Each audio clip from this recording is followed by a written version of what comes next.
working to connect a region of over 600 million bridges between our lands.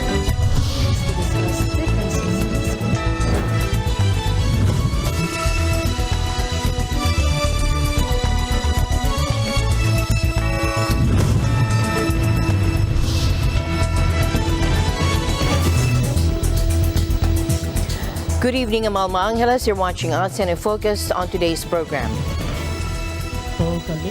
An update on the weather situation in northern Luzon. Pag-asa has announced that signal number 2 is now in effect for certain areas, and we'll learn more as we go to the Pag-asa Weather Forecasting Center for more updates.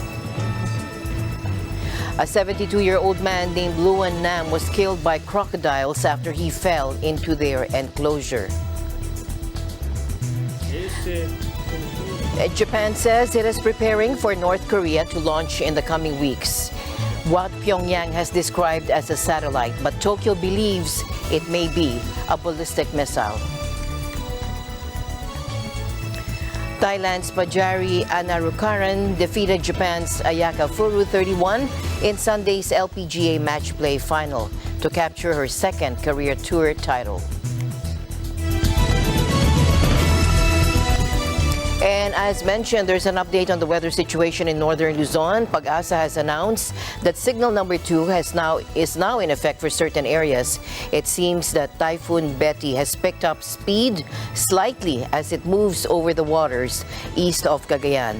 The typhoon is packing quite a punch with maximum sustained winds near the center reaching 155 kilometers per hour and gusts of up to 190 kilometers per hour.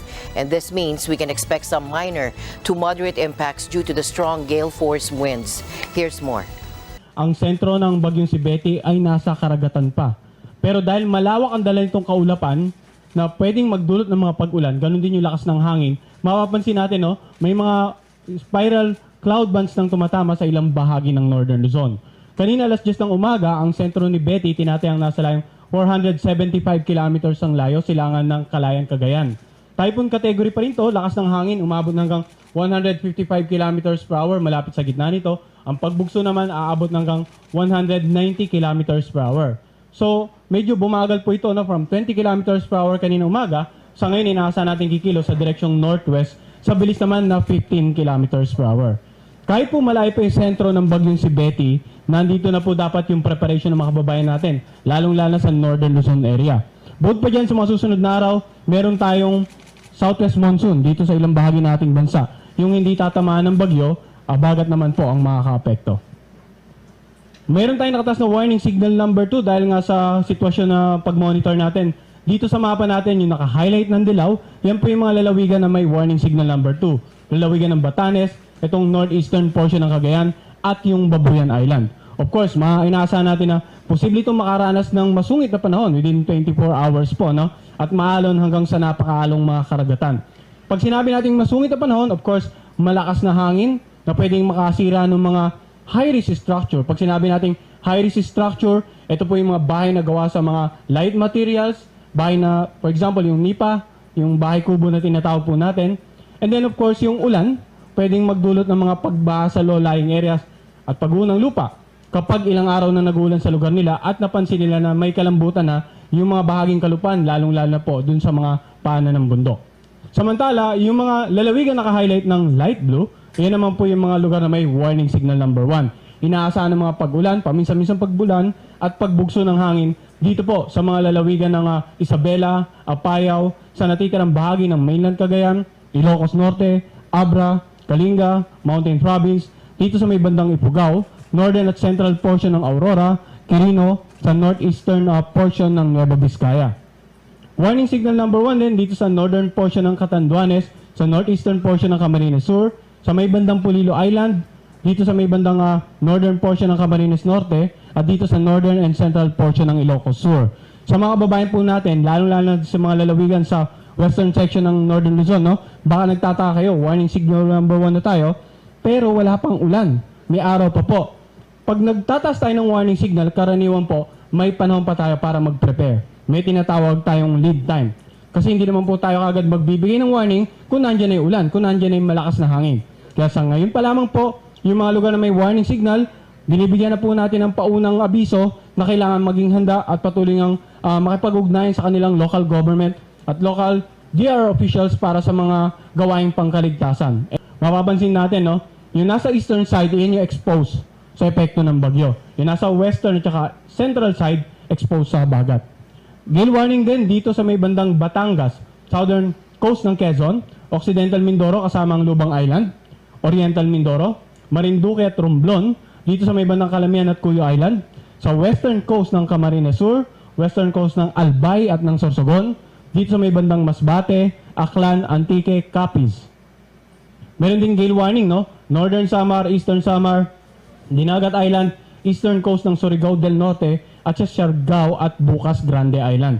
So papansin nyo, no? Nung nakarang araw, halos nasa eastern side lamang yung may gale warning. Pero ngayon ng araw, meron na rin dito sa western at saka sa central part ng ating bansa. So hanggat maaari muna po malawad yan yung mga kababayan nating mga isda. Bukas ng umaga, ang sentro ni Betty, tinatayan natin nasa laing 275 kilometers ang layo. Silangan ng Basco, Batanes. Bukas po ng umaga yan, no? Pagdating naman ng Miyerkules ng umaga, makikita natin, 230 kilometers ang layo. East-northeast ng Itbayat, Batanes. Miyerkules ng umaga. Pagdating sa pagitan ng Miyerkules ng umaga hanggang Huwebes ng umaga, inaasahan natin na dahan-dahan na itong magre-recurve palayo ng ating bansa. And then sa darating na Biyernes, makikita natin, posibleng tuloy na itong nakalabas ng northern boundary ng ating Philippine Air Responsibility. Ngayon, ano nga ba yung nakikita natin ng mga letra o simbolo sa gitna ng forecast track? Yung inaasahan nating lakas. In the next 3 to 4 days, inaasahan natin, posibleng ma-maintain yung typhoon category. Paglabas ng PAR, posibleng severe tropical storm category na lamang po. Makikita rin natin, no, wala tayong inaasahan na landfall. Pero yung area probability, makikita natin itong parang apa na feature ng ating track na nakapaligid dun sa center track, nagpapakita ng mga posibilidad. Ano yung mga posibilidad na yun? Na yung magiging actual movement ng bagyo throughout the forecast period ay maaaring mas kanluran pa ng forecast track mo, mas timog pa ng forecast track, mas silaga o mas silangan ng forecast track. And tonight, Southern News, a 72-year-old man named Luan Nam was killed by crocodiles after he fell into their enclosure. He was trying to move a crocodile out of a cage where it had laid eggs, but the crocodile grabbed hold of the stick he was using and pulled him in. Now, once inside, the other crocodiles attacked him and tore his body apart. May Savary, the police chief of Siem Reap Commune, said that Luan Nam's body was filled with bite marks, and tragically, one of his arms was bitten off and consumed by the crocodiles. Luan Nam was actually the president of the local Crocodile Farmers Association, and his family had been urging him for years to stop raising crocodiles. Now, with this tragic incident, they may decide to sell his stock. This isn't the first time something like this had happened in Cambodia. Back in 2019, a 2-year-old girl was also killed and eaten by crocodiles when she wandered into her family's reptile farm. And we have some latest news about Japan and North Korea. It seems that Japan is getting ready for a potential launch by North Korea, although there's some uncertainty about the nature of the launch. Take a look. 衛星と称したとしても、この弾道ミサイル技術を用いた発射、これは安保理決議違反であり、国民の安全に関わる重大な問題であると認識をしています。我が国領域内への落下に備えて、本日、防衛大臣から破壊措置命令、これを発出いたしました。North Korea has informed Japan's Coast Guard that they plan to launch a rocket sometime between May 31 and June 11. According to Pyongyang, it's going to be a satellite launch, but Japan suspects that it might actually be a ballistic missile. Japan's Prime Minister Fumio Kishida has instructed officials to gather intelligence, stay vigilant, and work closely with their allies, including the U.S. and South Korea. They want to be prepared for any possible scenario. In fact, Japan's Defense Defense Ministry has issued an order for the Air Self-Defense Force to shoot down any confirmed ballistic missile that might be heading towards Japanese territory. They've also authorized the use of Standard Missile SM-3 and Patriot Missile PAC-3 to intercept the projectile in mid-air. Kishida emphasized that even if North Korea calls it a satellite launch using ballistic missile technology would be a violation of UN Security Council resolutions. Lately, North Korea has been stepping up its missile launches, and some of them have even triggered emergency warning systems in certain parts of Japan. The situation is definitely tense, and Japan wants to be well prepared and ensure the safety of its citizens. In other news, the Philippine Coast Guard is gearing up for an exciting maritime adventure as it joins forces with the U.S. Coast Guard and the Japan Coast Guard for its first ever trilateral maritime exercise. From June 1 to 7, the waters of Mariveles in Bataan will serve as the backdrop for this thrilling collaboration. To ensure a strong presence, the PCG will be deploying its impressive fleet, including BRP Melchora Aquino, BRP Gabriela Silang, and the BRP Boracay, and a 44-meter multi-role response vessel. On the other hand, the USCG will contribute the USCGC Stratton, while the JCG, or the Japan Coast Guard, will be represented by the Akitsushima.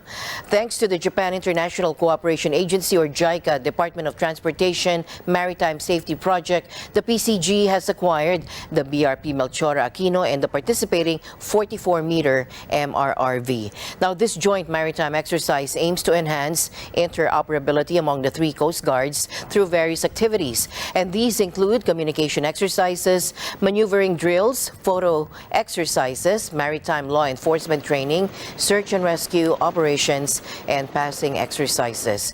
A scenario involving a suspected vessel engaged in piracy will be demonstrated, where Coast Guard vessel or where Coast Guard personnel will showcase their skills and coordination. Furthermore, a joint law enforcement team from the participating Coast Guards will conduct a boarding inspection followed by a search and rescue operation. PCG Vice Admiral Rolando Punsalan Jr. emphasized that this exercise will not only strengthen maritime cooperation, but also foster better understanding among the Coast Guards. In addition to the intense training sessions, the week-long exercise will feature a sporting event aimed at building camaraderie among the three Coast Guards. There will also be a special interest exchange focusing on women in maritime law enforcement, as well as an expert exchange to enhance the professional development of PCG personnel. Today, Singapore's investment fund, Temasek, revealed that it has significantly reduced the compensation for the team and senior management responsible for its investment in the collapsed cryptocurrency exchange, FTX. The exchange, along with its affiliated trading company Alameda Research, faced bankruptcy last November, causing the dissolution of a virtual trading business that was once valued at a staggering $32 billion. Prosecutors have accused the former chief, Sam Bankman-Fried, of defrauding investors and misusing funds that belong to FTX and Alameda Research customers. Bankman-Fried is scheduled to face trial in New York in October. In response to these developments, Temasek conducted an internal review and wrote down $275 million of investments in FTX. While the investment team was found to have made their recommendations without misconduct, the team and senior management, who bear ultimate responsibility for investment decisions, have collectively accepted accountability and experienced a reduction in compensation, according to a statement by Temasek Chairman Lim Buan-hyong. Now, Temasek expressed disappointment with the investment outcome and acknowledged the negative impact it had on their reputation. The investment in FTX involved $210 million in FTX International and $65 million in FTX US, spread across two funding rounds from October 2021 to January 2022. However, the investment cost amounted to only 0.09% of Temasek's net portfolio, which was valued at 403 billion Singaporean dollars or 297 billion US dollars as of the end of their financial year on March 31, 2022. In tonight's other news, President Joe Biden and Republican leader McCarthy announced that a final bipartisan deal to raise the U.S. debt ceiling is heading to Congress. This crucial agreement needs to be passed by Congress to prevent a disastrous default and ensure the government has enough funds to operate. After weeks of intense negotiations, this compromise offers a way back from the edge of a financial crisis. However, the clock is still ticking, with the Treasury estimating a potential cash shortage by the June 5 ex-date if no action is taken.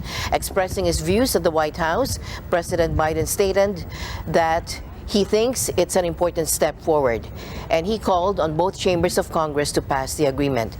And we've reached a bipartisan budget agreement that we're ready to move to the full Congress. And I think it's a really important step forward, and it takes the threat of catastrophic default off the table, protects our hard-earned and historic economic recovery. And the agreement also represents a compromise, which means no one got everything they want. That agreement now goes to the United States House and to the Senate. I strongly urge both chambers to pass that agreement. The White House confirmed that Biden and McCarthy had a conversation earlier in the day, highlighting the urgency of avoiding a financial precipice that could lead to job losses and a global economic crisis. McCarthy expressed optimism that the bipartisan deal could gain approval in Congress, despite some skepticism from lawmakers on both sides of the political spectrum. I just got off the phone with the president. I talked to him twice today, and after weeks of negotiations, we have come to an agreement in principle. We still have a lot of work to do, but I believe this is an agreement in principle that's worthy of the American people. It has historic reductions in spending, consequential reforms that will lift people out of poverty into the workforce, rein in government overreach. There are no new taxes, no new government programs. There's a lot more within the bill. We still have more work to do tonight to finish all the writing of it. I do want to take a moment, though. I do want to thank Garrett Graves and Patrick McHenry for all their work on this and for all the work that we're going to continue to do. I know you'll have a lot of questions. I'm not going to take them tonight. Out of respect, I want to brief our members about where we currently are. I expect to finish the writing of the bill, checking with the White House and speaking to the president again tomorrow afternoon, and then posting the text of it tomorrow, and then be voting on it on Wednesday. Later on Sunday, McCarthy and other Republican congressional leaders hailed the agreement as a historic series of wins. In a statement, McCarthy has called upon House of Representatives lawmakers to return from their holiday recess to vote on the deal scheduled for Wednesday. The core structure of the deal involves suspending the federal debt ceiling, currently set at $31.4 trillion US dollars, for a 2-year period. This extension is intended to go beyond the next presidential election in 2024, ensuring the government can continue borrowing money and maintain its financial stability. In exchange, Republicans have secured certain limitations on federal spending during the same period. But if you want to try to make it look like I made some compromise on the debt ceiling, I didn't. I made a compromise on the budget. That's what they wanted, is you to make a compromise on the budget, and that's what you've done, even though you haven't gone as far as they wanted. Isn't that right? Sure, yeah. Well, can you think of an alternative? Mr. President, what do you say to members of your own party who say you've made too many concessions in this deal? They'll find I didn't. And now to the LPGA match play final that took place in Las Vegas. Thailand's Pajari Anarukaran emerged victorious, defeating Japan's Ayaka Furo 31 to clinch her second career tour title. Pajari had an impressive week, finishing with a record of 6-1 at Shadow Creek. Pajari was thrilled with her performance and said, "I just try every possible way to improve on my game and just keep believing." She acknowledged that she had to stay focused on herself during the match and was glad she played well enough to come out on top. This win was particularly special for Pajari as it was a different experience compared to stroke play. She mentioned that match play requires a lot of energy throughout the week. In the semifinals, Pajari had a strong finish, winning 4 of the last 8 holes against Sweden's Lynn Grant. Furo, on the other hand, defeated Ireland's Leona McGuire 21 to secure her spot in the finals. As my usual habit, I'd like to end the day on a positive note. Let's encourage and build each other up so that no one is left behind. And that's it for tonight's broadcast. I'm Alma Angela. Stay in the news because we live in extraordinary times. Good night.